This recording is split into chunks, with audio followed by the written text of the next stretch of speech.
नमस्कार, जय हिंद, राम राम।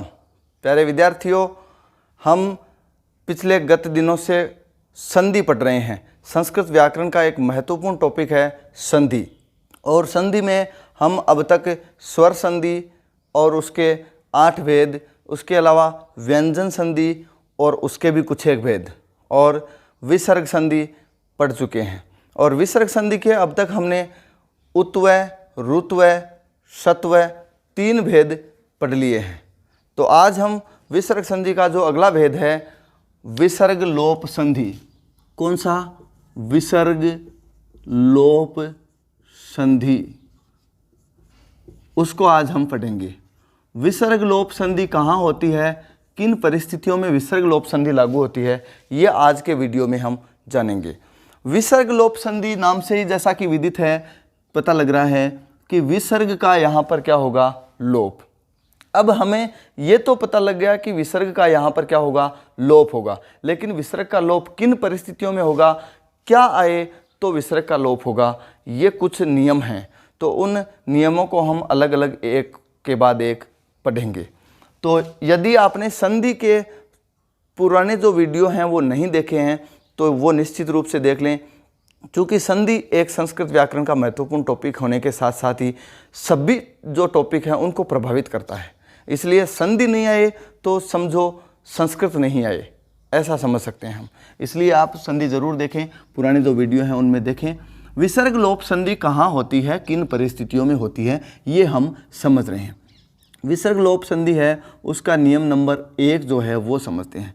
यदि किसी शब्द में विसर्ग के पूर्व क्या हो, ए हो, विसर्ग के पूर्व क्या हो, ए, और विसर्ग के बाद में ए के अलावा कोई स्वर हो, ए के अलावा स्वर, तो ऐसी परिस्थिति में क्या होगा, यह जो विसर्ग है इसका क्या हो जाएगा, लोप। विसर्ग लोप क्या होगा, इस विसर्ग का लोप हो जाएगा। यह विसर्ग संधि का फॉर्मूला नंबर 1 है। जो विसर्ग लोप संधि है इसका पहला फॉर्मूला क्या कहता है कि यदि किसी शब्द में क्या हो, विसर्ग के पूर्व में क्या हो, ए हो, और इसके अलावा विसर्ग के बाद में ए हो, तब तो क्या होता है। देखो, एक संधि हम पढ़ चुके हैं, संधि का नाम है उत्व विसर्ग संधि, पढ़ी है। उसमें क्या था, विसर्ग के पूर्व ए आ रहा था लेकिन विसर्ग के बाद में क्या था, ए आ रहा था। तो ऐसी परिस्थिति में क्या हो था, विसर्ग का क्या हो रहा था, ओ बन रहा था, है ना, उत्व विसर्ग संधि। अब यहाँ ए नहीं आकर के ए के अलावा जो बचे हुए स्वर हैं वो आएंगे। अब आपके मन में उस समय जिज्ञासा भी हुई होगी कि यदि विसर्ग के पूर्व ए आए और विसर्ग के बाद में ए आए तब तो उत्व लागू हो जाएगी, लेकिन विसर्ग के बाद में ए के अलावा स्वर आए तब क्या होगा। तो वो जो शेष अंश है वही यहाँ विसर्ग लोप संधि का पहला नियम आ रहा है कि विसर्ग के पूर्व ए हो और बाद में ए को छोड़ करके अन्य कोई स्वर हो, तो ऐसी परिस्थिति में जो विसर्ग है उसका क्या हो जाएगा, लोप हो जाएगा। जैसे उदाहरण लेते हैं हम, शब्द आता है अतः जोड़ एव। अतः में विसर्ग के पूर्व क्या है, ए है, और विसर्ग के बाद में ए आ रहा है जो कि क्या है, ए के अलावा स्वर है। तो ऐसी परिस्थिति में शब्द क्या बन जाएगा, अतएव, इस प्रकार का शब्द बन जाएगा और विसर्ग का हो जाएगा लोप। इसके अलावा शब्द आता है यशः जोड़ इच्छा, यशः जोड़ इच्छा। यहाँ पर भी विसर्ग के पूर्व ए है और बाद में ए के अलावा स्वर है, तो क्या बन जाएगा, विसर्ग का लोप हो जाएगा और शब्द बन जाएगा यश इच्छा। इस प्रकार का शब्द बन जाएगा। कहने का मतलब है कि यहाँ विसर्ग लोप संधि में होता तो लोप ही है, लेकिन किन परिस्थितियों में होता है ये हम समझ रहे हैं। शब्द आता है ततः जोड़ एव, शब्द है ततः जोड़ एव। तो यहाँ पर क्या है, विसर्ग के पूर्व ए है, बाद में ए आ रहा है, अन्य स्वर है, ए के अलावा है, तो क्या हो जाएगा, तत एव। इस प्रकार का शब्द बन जाएगा और संधि लागू हो जाएगी, विसर्ग लोप संधि। इसके अलावा और जो उदाहरण देते हैं, शब्द आता है मन जोड़ उच्छेद। शब्द क्या है, मन जोड़ उच्छेद। मन है, यहाँ विसर्ग है, तो यहाँ पर भी क्या हो रहा है, विसर्ग के पूर्व ए है और बाद में ए के अलावा अन्य स्वर है, तो ऐसी परिस्थिति में यहाँ विसर्ग का लोप हो जाएगा और शब्द बन जाएगा मन उच्छेद। क्या बन जाएगा, मन उच्छेद। इसी प्रकार एक और उदाहरण लेते हैं। शब्द आता है वामन कल्प जोड़ एव।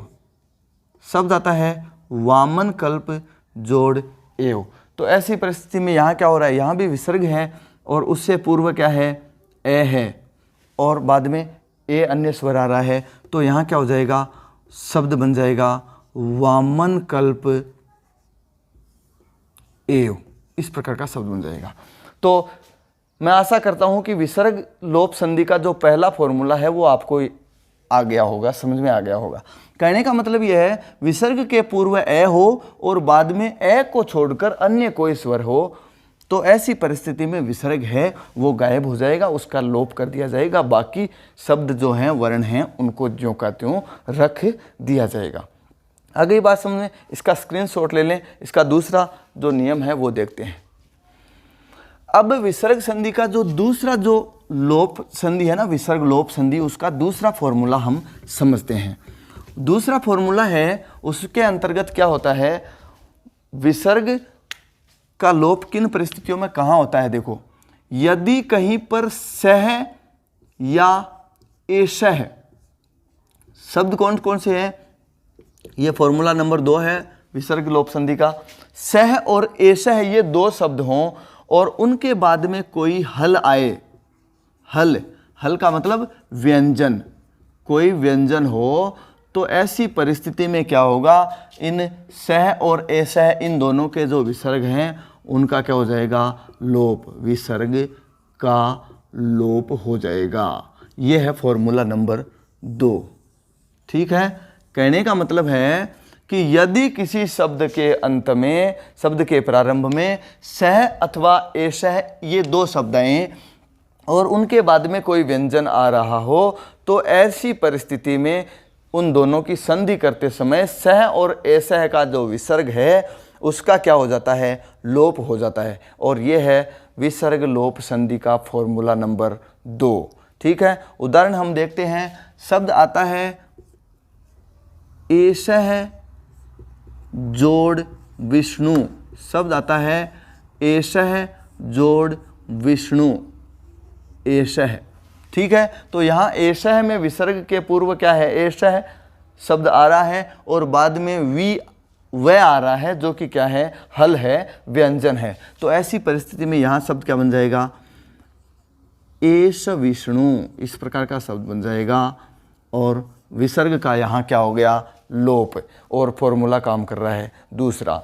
ऐसे ही शब्द आता है सह जोड़ पठति, सह जोड़ पठति शब्द है, तो यहाँ पर क्या हो रहा है, विसर्ग के पूर्व सह है और विसर्ग के बाद में व्यंजन आ रहा है, तो यहाँ पर भी विसर्ग का क्या हो जाएगा, लोप, और शब्द बन जाएगा सह पठति। आप पुस्तक में पाठ पढ़ते समय कई बार देखते होंगे सह के साथ विसर्ग नहीं लिखा हुआ आता है, तो आप सोचते होंगे सह के साथ तो हमेशा विसर्ग होता है, फिर यहाँ विसर्ग क्यों नहीं है, मिसप्रिंट है क्या पुस्तक में? नहीं जी नहीं, वो मिसप्रिंट नहीं है, वो इस संधि के इस फॉर्मूले के अनुसार क्या हो रहा है, विसर्ग का लोप हो रहा है। उसका संधि विच्छेद करते हैं तो विसर्ग वापस है वो प्राप्त हो जाता है। शब्द आता है एषः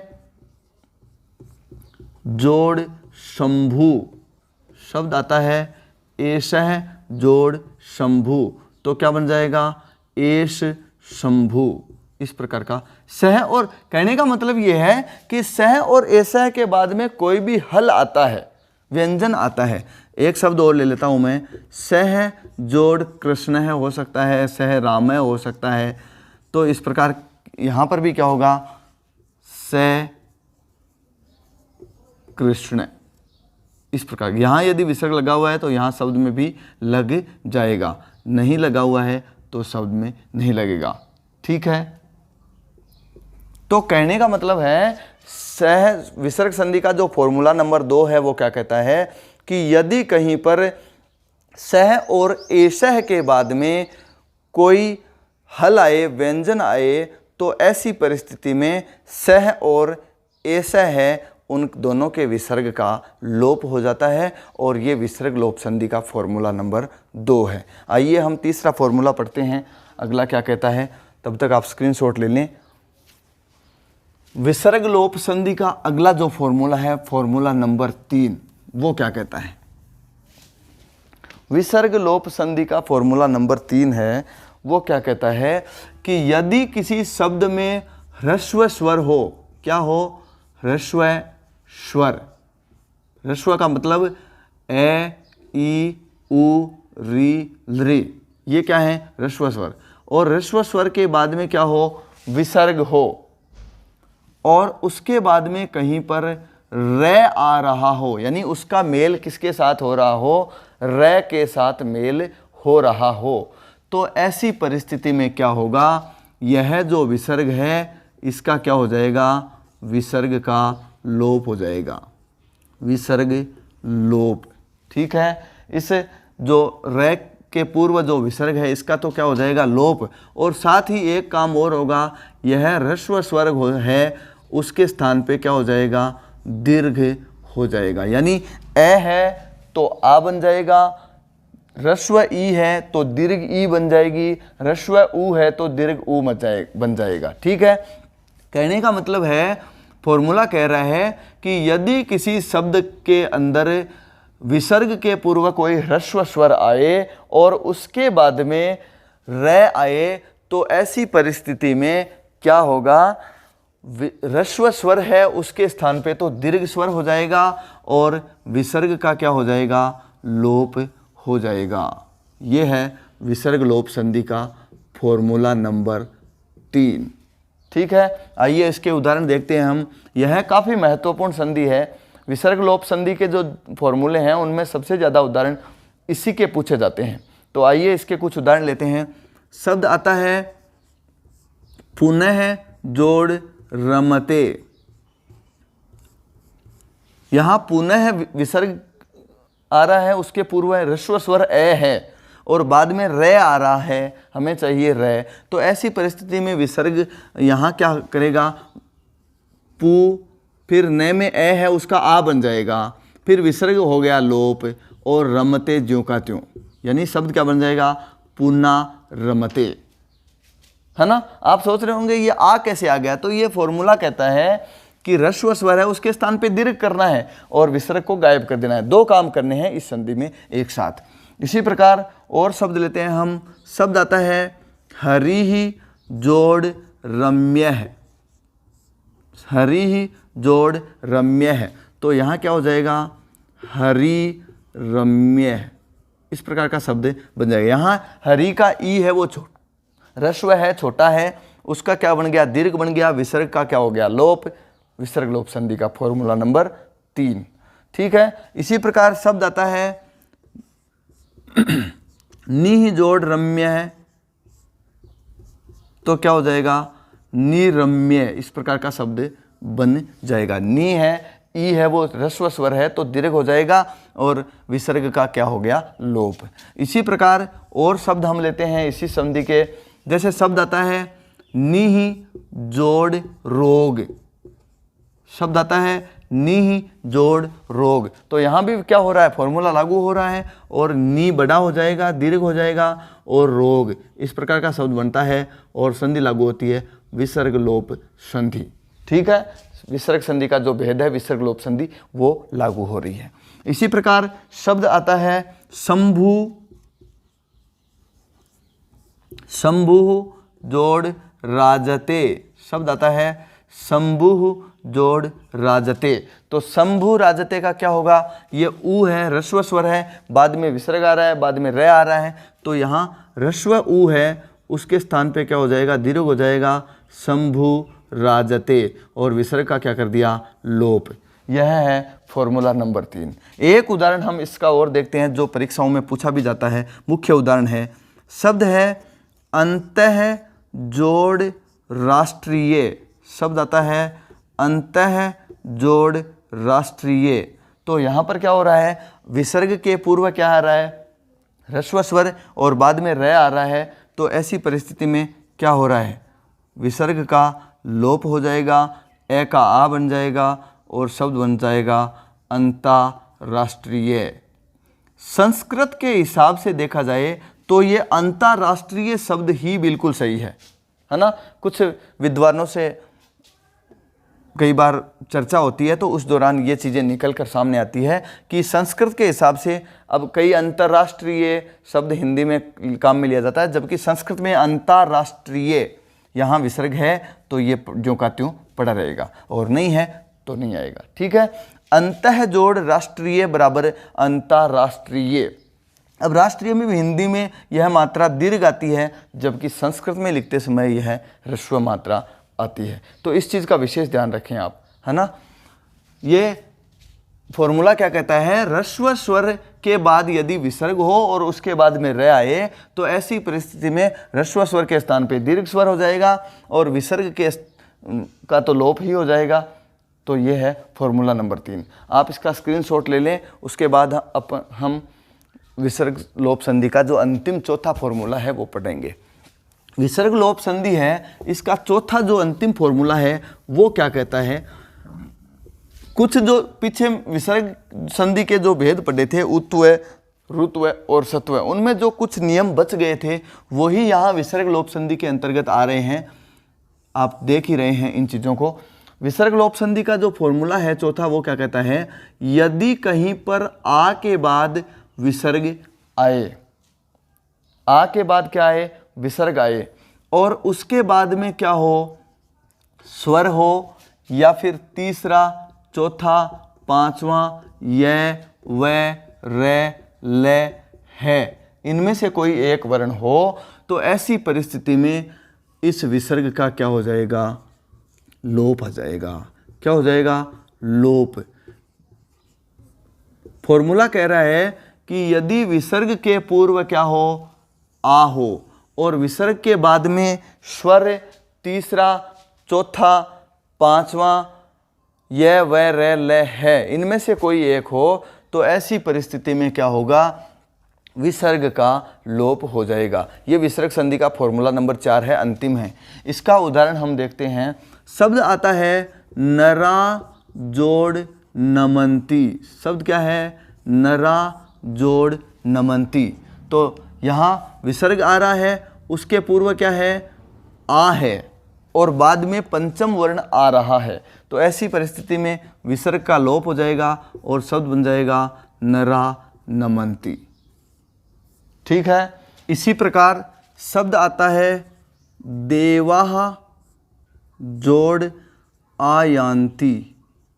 शब्द क्या आ जाता है, देवाः जोड़ आयान्ति। तो यहाँ पर क्या बनेगा, बिल्कुल देवा आयान्ति, विसर्ग का क्या हो जाएगा, लोप हो जाएगा। यानी यहाँ विसर्ग के पूर्व आ रहा है और बाद में स्वर आ रहा है, तो ऐसी परिस्थिति में फॉर्मूला लागू हो रहा है और विसर्ग का क्या हो जाएगा, लोप हो जाएगा। अगला शब्द आता है बौद्धाः। बौद्धाः जोड़ गच्छन्ति। बौद्धाः मतलब बौद्ध, भगवान बुद्ध के जो अनुयायी हैं उनको क्या कह सकते हैं हम, बौद्धाः। बौद्धाः गच्छन्ति। तो यहाँ ग आ रहा है जो कि तीसरा वर्ण है, तो यहाँ क्या हो जाएगा, विसर्ग का लोप हो जाएगा और शब्द बन जाएगा बौद्धा गच्छन्ति। क्या बन जाएगा, बौद्धाः गच्छन्ति। इसी प्रकार एक उदाहरण हम और लेते हैं इसी संधि का। शब्द आता है बालाः।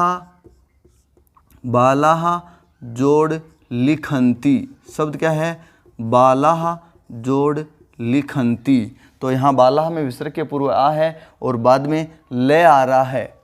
ठीक है, तो ऐसी परिस्थिति में विसर्ग का क्या हो जाएगा, लोप, और शब्द क्या बन जाएगा, विसर्ग का लोप होने के बाद शब्द बन जाएगा बाला लिखन्ति। शब्द बन गया बाला लिखन्ति। ठीक है, तो प्यारे विद्यार्थियों, सब कहने का मतलब है विसर्ग लोप संधि के हमने 4 फॉर्मूले अभी देखे हैं, तो चारों का थोड़ा कंपैरिजन कर लेते हैं। देखो, एक फॉर्मूला तो आपके सामने लिखा हुआ है, ठीक है, ये है एक फॉर्मूला। दूसरा एक फॉर्मूला हमने जो देखा था वो था विसर्ग के पूर्व ए हो और विसर्ग के बाद में भी क्या हो, ए के अलावा स्वर। तो ऐसी परिस्थिति में क्या हो जाएगा, विसर्ग का लोप होगा। क्या होगा, विसर्ग का लोप। ठीक है। एक जो तीसरा हमने फॉर्मूला देखा था वो क्या था, यदि विसर्ग के पूर्व में कोई ह्रस्व स्वर हो, क्या, ह्रस्व स्वर, और विसर्ग के बाद में रे हो, तो ऐसी परिस्थिति में इसको नहीं छेड़ेंगे, इस विसर्ग का क्या हो जाएगा, लोप होगा। क्या होगा, लोप। और यह ह्रस्व स्वर था वो क्या बनेगा, दीर्घ। ठीक है। एक जो चौथा जो फॉर्मूला एक और देखा था हमने वो था, यदि सह या एशह के बाद, सह या एशह के बाद कोई हल आए, व्यंजन आए, तो ऐसी परिस्थिति में सह और एशह का जो विसर्ग है उसका क्या हो जाएगा, लोप हो जाएगा। कहने का मतलब है कि चार परिस्थितियां ऐसी हैं जहां पर विसर्ग का क्या हो जाता है, लोप हो जाता है। तो आज इसी क्लास के साथ ही हमारा संधि का जो टॉपिक है वो समाप्त होता है। संधि से संबंधित किसी भी प्रकार की आपको समस्या हो तो निसंकोच निस्संदेह आप पूछ सकते हैं किसी भी माध्यम से। और वीडियो को ज़्यादा से ज़्यादा लाइक करें, सब्सक्राइब करें चैनल को और शेयर करें ताकि ज़्यादा से ज़्यादा लोगों को इन क्लासेज का फ़ायदा मिल सके।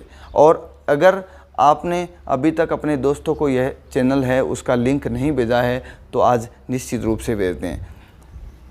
मिलते हैं अगले नए टॉपिक के साथ, तब तक के लिए जय हिंद, जय भारत।